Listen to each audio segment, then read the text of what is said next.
नमस्कार मित्रांनो, मी स्वाती तोरसेकर एशा पृथ्वीमध्ये तुमचं स्वागत करते. आज पुन्हा आपल्या सोबत डॉक्टर गौरी पिंपळे आलेले आहेत. त्यांनी बिझनेस इकॉनॉमिक्स मध्ये मुंबई युनिव्हर्सिटी मधून PhD घेतलेली आहे आणि एका अत्यंत महत्वाच्या विषयावरती त्या आज आपल्याला इंट्रोड्यूस करणार आहेत. गौरीताई, तुमचं स्वागत करते चॅनेल वरती. आणि आजचा जो नमस्कार. हा आजचा जो अतिशय महत्वाचा विषय आहे त्याची थोडीशी तुम्हाला तोंडओळख करून देते. डोनाल्ड ट्रम्प हे एका बाजूला सांगत असतात की अमेरिका कशी मेक अमेरिका ग्रेट अगेन म्हणून त्यांचा प्रॉमिस आहे. दुसऱ्या बाजूला अमेरिकेवरती जे काही आर्थिक संकट येऊ घातलेली आहेत त्याची मात्र पुसटशी जाणीव सुद्धा त्यांच्या बोलण्यामध्ये दिसत नाही, पण कृतीमध्ये कुठे ना कुठेतरी दिसत असते. आता तुम्ही जर का एवढं मोठं कर्ज डोक्यावरती घेऊन शिवाय $1.5 ट्रिलियन डिफेन्स बजेट बनवलेलं आहे साहेबांनी. म्हणजे आत्ताचं जे त्यांचं बजेट आहे त्या 800 बिलियन वरून 1.5 ट्रिलियन म्हणजे जवळजवळ दुप्पट करायचा बेत त्यांनी आखलेला आहे. आणि हे पैसे येणार कुठून त्याचा कुठेही हिशोब नाही. आणि त्याच्यात भरीसभर म्हणून चिंतेत भर घालणाऱ्या ज्या गोष्टी होत आहेत अमेरिकन अर्थव्यवस्थेमध्ये त्यातल्याच काही ज्या बाबी आहेत त्याच्यावरती आज गौरीताई झणझणीत प्रकाश टाकणार आहेत आणि आपले डोळे दिपून जातील. दिपून म्हणजे उलट्या अर्थाने, खरं म्हणजे डोळे मिटून घ्यायला पाहिजेत अशी अवस्था आहे. तर मी गौरीताईंना विनंती करते की पहिल्यांदा त्यांनी आम्हाला आधी इंट्रोड्यूस करावं की नेमका विषय काय आहे हा. स्वातीताई, आपण एक प्रायव्हेट क्रेडिट फंडांवरती 1 का 2 व्हिडिओ केलेले आहेत आधी. आपले जे रेग्युलर व्ह्युअर्स असतील त्यांना माहिती आहे. आता इथे त्याच्यामध्ये डेव्हलपमेंट अशी झालेली आहे, फेडरल रिझर्व्ह ती त्यांची सेंट्रल बँक म्हटली जाते. त्यांनी बँकांना सांगितले की तुम्ही प्रायव्हेट क्रेडिट किती दिलेलं आहे हे याचे आकडे आम्हाला द्या, रिपोर्टिंग करा. म्हणजे असं म्हटलं जातं, आता खरा आकडा कोणालाही माहित नाहीये कारण ते पब्लिश आकडे नसतात. $2 ट्रिलियन असा हा विषय आहे. तर $2 ट्रिलियन एवढी मोठी अमाऊंट आहे, तर तुम्ही ते कोणाकोणाला दिलेलं आहे, त्याचं काय आहे पोझिशन, हे याचा आम्हाला रिपोर्ट करा असं फेडरल रिझर्व्हने म्हटलेलं आहे. आता इथे फेडरल रिझर्व्हने म्हटलंय त्याच्या मागची काही कारण आहेत. त्यातलं सगळ्यात महत्वाचं जे आहे ते मी एक स्क्रीनशॉट शेअर करते इथे. त्याच्यावरून एक जस्ट फक्त साधारण अंदाज. इंट्रोड्यूस करते परत एकदा, जर का नवे कोणी ऐकत असतील तर त्यांना एकच सांगते की प्रायव्हेट क्रेडिट फंड म्हणजे काय. तर हे क्रेडिट फंड जसे तुमचे म्युच्युअल फंड असतात ते स्टॉक मार्केटमध्ये लिस्टिंग होतं, पण या प्रायव्हेट क्रेडिट फंडांचं लिस्टिंग होत नाही. पण त्याच्यामध्ये लोक गुंतवणूक करत असतात आणि ती जरा जास्त रिस्कची गुंतवणूक असते तिच्यामध्ये. असेच ज्यांना बँकेकडून कर्ज मिळत नाही ते प्रायव्हेट क्रेडिट फंडाकडे जात असतात आणि अधिक जोखमीची कर्ज तिथून घेत असतात. गेल्या वर्षी डोनाल्ड ट्रम्प यांनी बँकांना परवानगी दिली की तुम्ही प्रायव्हेट क्रेडिट फंडांमध्ये गुंतवणूक करा. आता गंमत अशी आहे की ज्याचं कर्ज हे जोखमीचं आहे म्हणून बँक पहिल्या छूट कर्ज देत नाही, पण प्रायव्हेट क्रेडिट फंडांना मात्र त्यांनी आपली रक्कम गुंतवावी. म्हणजे हे गुंतागुंतीचं जे इथे सरळ जो तुमच्याकडे कर्जदार येतो त्याला तुम्ही नाही म्हणता, पण त्याच्या फंडाकडे मात्र हो म्हणता. आणि आता त्याची अवस्था काय आहे काय बघा, ते आता आपल्याला गौरीताई सांगतायत. हा गौरीताई, सॉरी. नाही, इट्स ओके. कारण काही जण नवीन असतील ना हा व्हिडिओ बघणारी, त्यांना पार्श्वभूमी तर माहिती असायला हवी. मी इथे एक स्क्रीनशॉट शेअर केलाय of over the past few weeks 3 of the largest private credit funds in the market have limited investor withdrawals. Blue Owl Capital restricted redemptions on its $14 billion fund. BlackRock capped withdrawals on its $26 billion HPS corporate lending fund after investors requested $1.2 billion in redemptions. Cliffwater capped withdrawals on its $33 billion fund after investors tried to pull 14% and only 7% allowed to exit. आता याच्यामध्ये काय, जे investors आहेत हे investors कुठून आलेले आहेत, तर वेगवेगळ्या पेन्शन फंडाचे ज्या अमाऊंट आहेत किंवा सॉव्हरेन फंड आहे, वेगवेगळे फंड आहेत, इन्शुरन्स फंड आहे, त्यातले अमाऊंट ह्या प्रायव्हेट क्रेडिट साठी गुंतवलेले आहेत प्रायव्हेट क्रेडिट फंड. आता इथे जेव्हा इन्व्हेस्टर्सनी पैसे काढून घेतो म्हटलं तर त्याच्यामध्ये 3 मोठ्या कंपन्या या प्रायव्हेट क्रेडिट फंडातल्या इथे त्यांनी दाखवलेल्या आहेत. त्यातले ब्लू आउलने capital restricted redemptions blue all capital restricted redemption, त्या रिडम्पशन्स वरती रिस्ट्रिक्शन आणलेली आहे, ते विथड्रॉ करू शकत नाही थोडक्यात. त्याच्यानंतर ब्लॅक रॉकने कॅप विथड्रॉल्स, म्हणजे जर अमाऊंट जी मागितली असेल त्याच्या अमुक इतकी टक्केच देणार असं म्हटलंय. ब्लॅकरॉकचा जो क्वांटम म्हणू आपण व्याप्ती आहे ती $26 बिलियन FPS कॉर्पोरेट लेंडिंग फंडामध्ये आहे. आणि त्यांनी कधी थांबवलं की त्यांच्याकडे $1.2 बिलियन रिडम्पशन झाले. हे $26 बिलियन कुठे आणि $1.2 बिलियन कुठे, म्हणजे त्याच्या अमाऊंटच्या त्यांची अमाऊंट फार मोठी आहे फंडाची, पण त्यातल्या छोट्याशा अमाऊंटचे जरी रिडम्पशन आले तरी ते देऊ शकत नाहीयेत. याचा अर्थ त्यांच्याकडे कॅश नाहीये किंवा ते लिक्विडिटी उभी करू शकत नाहीयेत. हा एक महत्वाचा मुद्दा झाला. आणि Cliffwater cap withdraws on its $33 billion fund after investors tried to pull 14% and only 7% was allowed to exist. त्यांच्या फंडाचे 14% रिडम्पशन आले होते, त्यातले फक्त त्यांनी 7% विथड्रॉल अलाउड केले. म्हणजे याचाच अर्थ असा आहे की त्यांच्याकडे एकतर पैसे नाहीयेत, लिक्विडिटी नाहीये किंवा ते लगेच लिक्विडिटी उभी करू शकत नाहीयेत, त्यामुळे इन्व्हेस्टर्सना ते पेमेंट देऊ शकत नाहीयेत.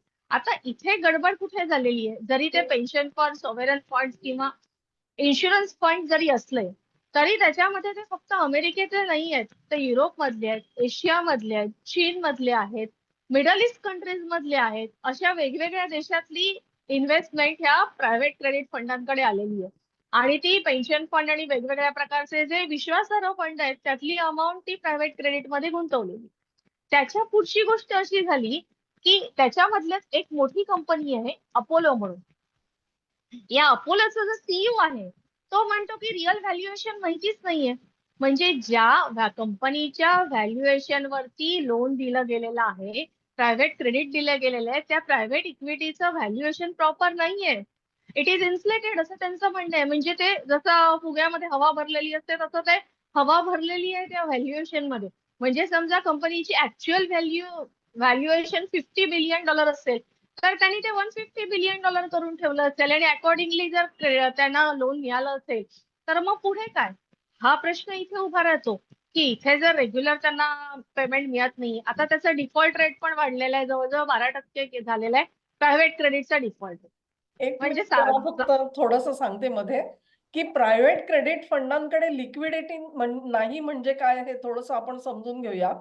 की हे क्रेडिट फंड जे असतात त्यांनी कोणाला तरी कर्ज दिलेलं आहे आणि त्यांना असं सांगितलेलं आहे की दरवर्षी तुम्ही आम्हाला ह्याचा परतावा द्यायचा.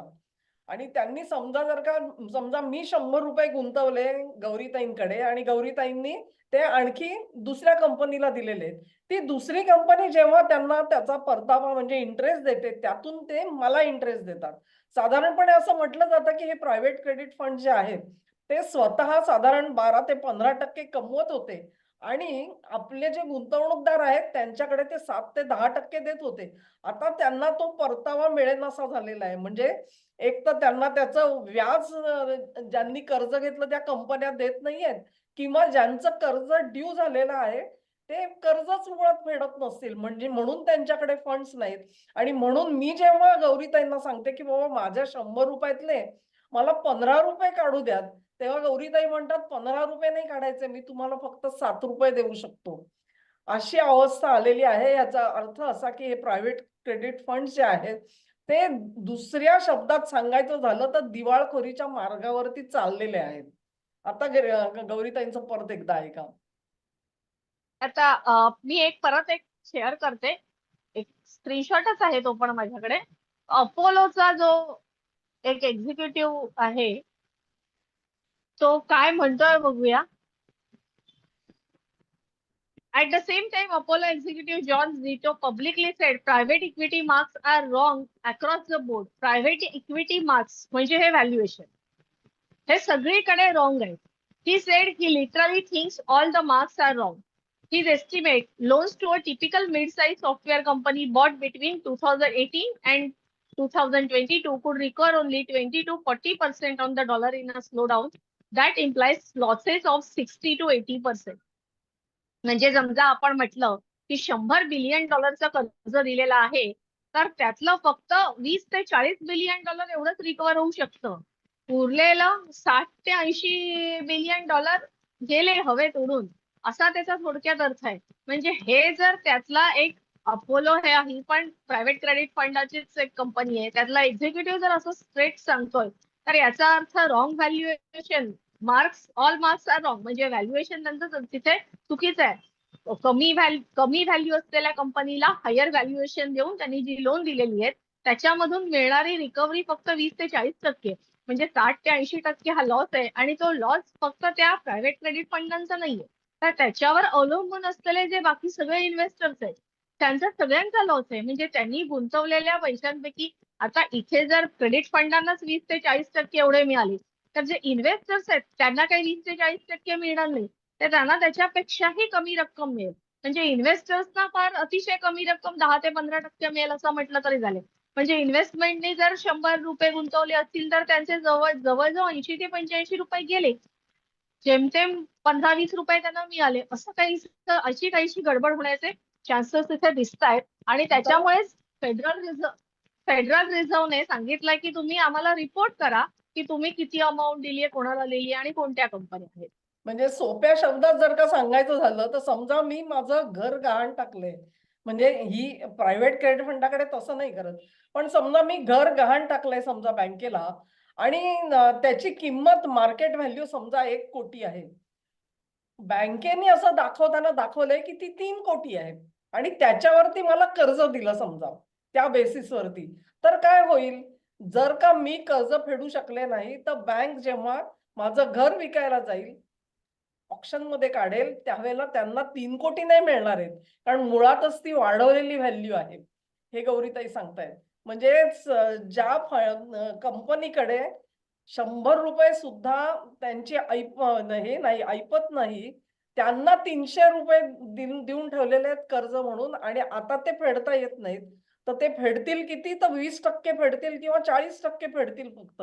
असं तो एक्झिक्युटिव्ह सांगतोय आणि त्यातले मग गुंतवणूकदारापर्यंत किती येणार? कारण फंड मॅनेजर असतो तो स्वतःचही काढून घेणार त्याच्यातले. ही गोम आहे त्याच्यात. त्यात अजून एक त्यांनी केलेलं आहे. मागच्या एका व्हिडिओमध्ये आपण सीडीएस ची टर्म सांगितली होती, क्रेडिट डिफॉल्ट स्वॅप. आता क्रेडिट डिफॉल्ट स्वॅप परत एकदा मी सांगते, कारण ती टर्म अशी आहे फायनान्स मधली की ती पटकन लक्षात येत नाही. ते फार मोठी गडबड आहे अमेरिकन बँकिंग सिस्टम मधली. एका बँकेने दुसऱ्या बँकेला दिलेलं लोन, एका बँकेने दिलेलं लोन ही दुसरी बँक विकत घेते आणि ती विकत घेतल्यानंतर त्याचा डिफॉल्ट रेट वाढला तर एक इन्व्हेस्टर येतो आणि तो सांगतो की पुढे जाऊन हे तुमचं लोन रिकव्हर होणार नाहीये, मी याच्यावर बेट लाव. आता बेट लावण्यासाठी त्यांच्याकडे परचेस कसं होतं याच्यामध्ये, तर कुठलीही अमाऊंट इथे दिली जात नाही इन्व्हेस्टर कडून त्या बँकेला. फक्त नॉशनल व्हॅल्यू म्हणजे ही अमाऊंट आहे असं लिहून दिलं जातं आणि त्याच्या बदल्यात हा इन्व्हेस्टर त्यांना रेंट पे करतो. कुठपर्यंत? जोपर्यंत हे क्रेडिट डिफॉल्ट होत नाही, लोन डिफॉल्ट मध्ये जात नाही तोपर्यंत. जर लोन डिफॉल्ट मध्ये गेलं तर होतं काय, ही जी बँक आहे ती त्याला इन्व्हेस्टरला पूर्ण जी नोशनल व्हॅल्यू आहे, समजा त्या लोनची अमाऊंट 10 लाख पकडली तर त्याला ती 10 लाख मिळते आणि प्लस त्याने जो रेंट पे केला असेल ज्या इंटरेस्ट रेटने, तो रेंटही त्याला परत मिळतो. म्हणजे इथे जो इन्व्हेस्टर असतो तो प्रॉफिट मध्ये जातो जेव्हा क्रेडिट डिफॉल्ट झालं तर. हे झालं होतं 2008ला. आणि मी इथे आपल्या व्ह्युअर्स साठी एक इन्फॉर्मेशन देते. ती बिग शॉर्ट हा मूवी आलेला आहे ऑलरेडी 2008च्या क्रायसिस वरती. झाले त्यालाही तेव्हा लगेचच आला होता तो. मायकेल बरी म्हणून तिथे इन्व्हेस्टर होता, तो पहिल्यांदा आला आणि त्याने पहिल्यांदा सीडीएस केले. तेव्हाचे मिलियन्स ऑफ डॉलर्सचे होते आणि त्याला ते कळलं कधी बाहेर पडायचं. त्याने पटकन ते सीडीएस हे केले, कन्वर्ट केले त्याच्या ह्याच्यामध्ये आणि तो तिथून बाहेर पडला. पण काही इन्व्हेस्टर्स थांबले, अजून खाली जाईल मार्केट, तोपर्यंत त्या बँका बँकरप्ट झालेल्या होत्या, इथपर्यंत गेलं ते प्रकरण. पण आता इथे सीडीएस मध्ये काय गंमत झालेली आहे, तर त्यांनी एक सीडीएसचा इंडेक्स आणलेला आहे आणि त्याला सीडीएस फायनान्शियल म्हटलेलं आहे. ऍक्च्युली हा 2023 पासून ऑपरेटेड आहे, पण आता त्यांनी तो एप्रिल 2024ला नवीन त्याचं व्हॅल्युएशन परत चालू केलंय. त्याचा एक ग्राफ मी इथे शेअर करते, तर तो एक इंटरेस्टिंग आहे. आता इथे होतं काय की सीडीएक्सचा जर नाही, माझ्याकडे नाहीये सीडीएक्सचा ग्राफ, सॉरी. हरकत नाही. मी बघितला होता पण मी तो ठेवायचा विसरले. हं. तर त्याच्यामध्ये काय होतं, आता तो ग्राफ जर तुम्ही सहज बघितला तर त्याच्यामध्ये व्हॅल्युएशन खाली खाली खाली आलेली दिसते. आता सीडीएसचा इंडेक्स कशाला, तर ते क्रेडिट डिफॉल्ट होणार आहे हे ऍझम्पशन आहे आणि त्याच्यावरती शॉर्ट पोझिशन घेतल्या जाणार आहे. म्हणजे जितका ग्राफ खाली खाली जाईल तितका ते जे कोणी इन्व्हेस्टर्स असतील त्यांचा फायदा आहे.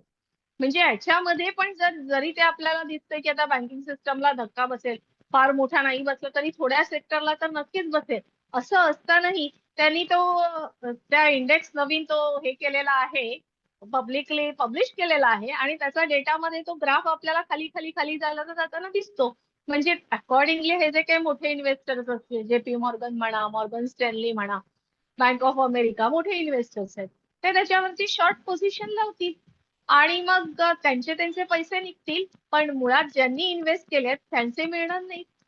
ही इथे फार मोठी गडबड आहे. म्हणजे मला आश्चर्य वाटतंय सतीताई की ह्याच्यामध्ये की असं सीडीएस म्हणजे अशी ही संकल्पना येते, क्रेडिट डिफॉल्ट स्टाफ, त्याच्यावरती बेट लागते आणि त्याच्यासाठी त्या बेटिंगसाठी एक वेगळा इंडेक्स येतो.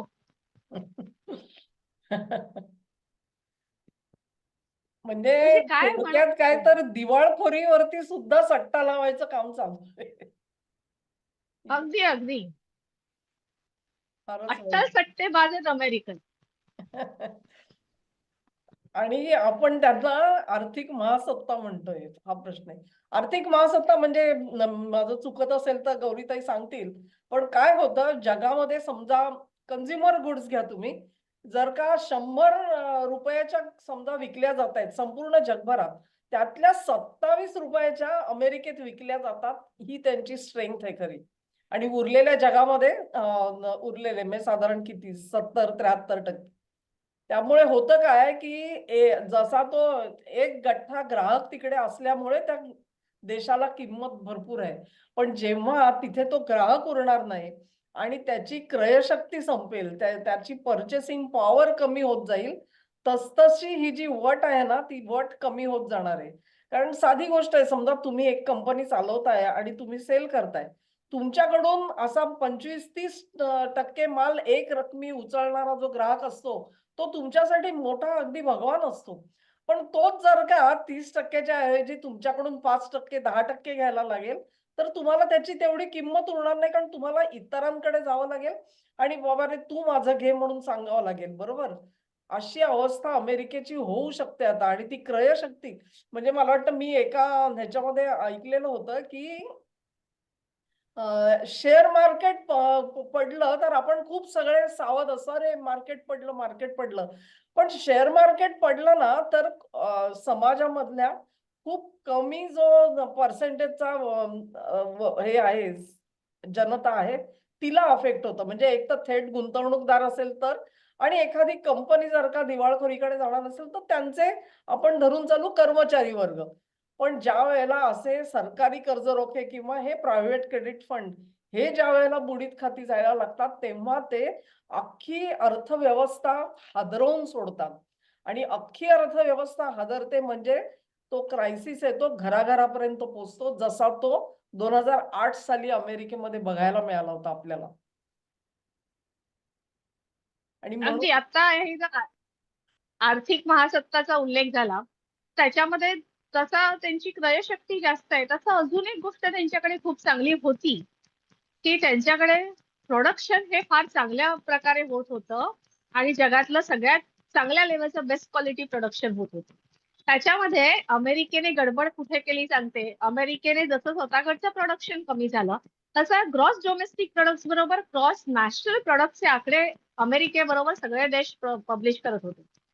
साधारण मला वाटते 70च्या दशकात अगदी शेवटी शेवटी संपता संपता अमेरिकेने ग्रॉस नॅशनल प्रोडक्टचे आकडे देणं बंद केलं. तेव्हापासून बाकी सगळ्या देशांनी ग्रॉस नॅशनल प्रोडक्टचे आकडे देणं बंद केलं.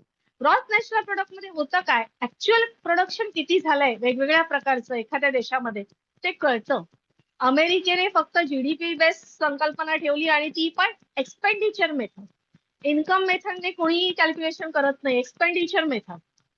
आणि त्या एक्सपेंडिचर मेथड मध्ये बघायला गेल्यानंतर इतकं काही बरंच काही वेगळं वेगळं आहे त्याच्यामुळे. आणि मग अमेरिका आपण म्हणतो तसं महासत्ता आहे, पण अमेरिका महासत्ता होण्याला बरीच कारणं होती, त्याच्यामध्ये त्यांचं प्रोडक्शन पण कारणीभूत होतं. नंतर त्यांनी ते सगळं आउटसोर्स करून टाकलं आणि बाकीच्या देशांनी कन्व्हर्जन रेट मध्ये डॉलर जास्त पाहिजे म्हणून स्वतःची करन्सी डिव्हॅल्यू करून त्यांना स्वस्तात वस्तू दिल्या. त्यामुळे त्यांचा फायदा इतका झाला, इतका मोठ्या प्रमाणावर झाला, की जवळजवळ त्यांना फुकट सगळ्या वस्तू मिळत गेल्या. ते एन्जॉय करत राहिले. आणि मग हे फायनान्शियल मार्केटमध्ये CDS term can, CDO term can आणि मग बेटिंग काय लाव, हे सगळं तिथूनच उदयाला आलेलं आहे. जर आपण नंतर तो 70च्या नंतर बघितलं तर जो फायदा झालाय ना, तो मग इराकमध्ये युद्ध कर, अफगाणिस्तानात युद्ध कर, असा जो वायफळ खर्च जो झालेला आहे, युएसएड मोदींचं सरकार खाली पाडण्यासाठी पाठव बिलियन्स ऑफ डॉलर्स, हा जो उद्योग कशामुळे झाला? कारण गौरीताई सांगतायत तो प्रॉफिट त्यांना मिळत गेला आणि आता त्या सगळ्याला कात्री लागत चाललेली आहे. अशी अवस्था अमेरिकेची आली आहे. आणखी गौरीताई, आणखी काही मुद्दे आहेत आजच्या चर्चेसाठी आपल्याकडे? नाही, आजचे बऱ्यापैकी कव्हर झाले. Good. So to cap it all, कसं झालेलं आहे म्हणजे दिवाळखोरीत सुद्धा सट्टा लावणारी अमेरिका, आणि लिगली सगळं, असं नाही की त्याच्यात काही बेकायदेशीर आहे, ते सगळं कायद्याच्या चौकटीमध्ये बसून हे सगळं केलं जातं, हे त्याचं वैशिष्ट्य आहे. पण पावलं बिलकुल ठीक नाहीत. अशा प्रकारे जर का ट्रम्प सरकारला हा डेटा मागवावा लागला असेल बँकांकडून की तुम्ही प्रायव्हेट क्रेडिट फंडाला किती पैसे दिलेत, म्हणजेच तुम्ही सगळे किती गाळात आहात एवढं मला सांगा, असं ट्रम्प सांगतायत. हे आकडे त्यांच्याकडे जर का रेडिली अवेलेबल नाहीत, हा दुसरा इंडिकेटर आहे. खरं म्हणजे त्यांना ते माहिती असायला पाहिजे होते, ह्याच्या अगोदरच असायला पाहिजे होते, परंतु ते झालेलं नाहीये. एक पाऊल जे चुकीचं घेतलं ट्रम्प यांनी, त्याचे आता परिणाम, आणि हे ज्या वेळेला बँका बुडीत, याचा अर्थ त्यांचे ठेवीदार बुडीत असतात. कारण दुसरं कोण येणार तुम्हाला पैसे द्यायला? ठेवीदारांनी जे पैसे ठेवलेत बँकेत त्यातलेच पैसे वाया गेलेले आहेत हे, आणि ते बुडीत खाती आहेत. म्हणून हे संकट जे आहे ते अतिशय गहिरं आहे. आम्ही अशा पद्धतीने या बातम्या कव्हर करण्याचा प्रयत्न करतो. तुम्ही कुठली एखादी जर का बातमी बघितली तर आम्हाला पाठवा, आम्ही त्याचाही अर्थ समजून सांगण्याचा प्रयत्न करू सगळ्या प्रेक्षकांना. आणि मला वाटते परिस्थिती, आर्थिक परिस्थिती जगावरती अशी आलेली आहे की पुढचे काही 5 ते 6 वर्ष ही अशीच जाणार आहेत, आणि आमच्या सारख्यांना संधी मिळणार आहे हे सगळं तुम्हाला समजून सांगण्यासाठी. तेव्हा जरूर हा व्हिडिओ आवडला असेल तर लाईक करा, शेअर करा, आणि केवळ एशा पृथ्वीला नाही तर गौरीताईंचा जो स्वतःचा चॅनेल आहे गौरी नॉमिक्स, त्याला सुद्धा तुम्ही सबस्क्राईब करा, तिथेही व्हिडिओ बघत जा, आणि दोन्ही चॅनेलला तुमचं सहकार्य असं चालू राहू द्या.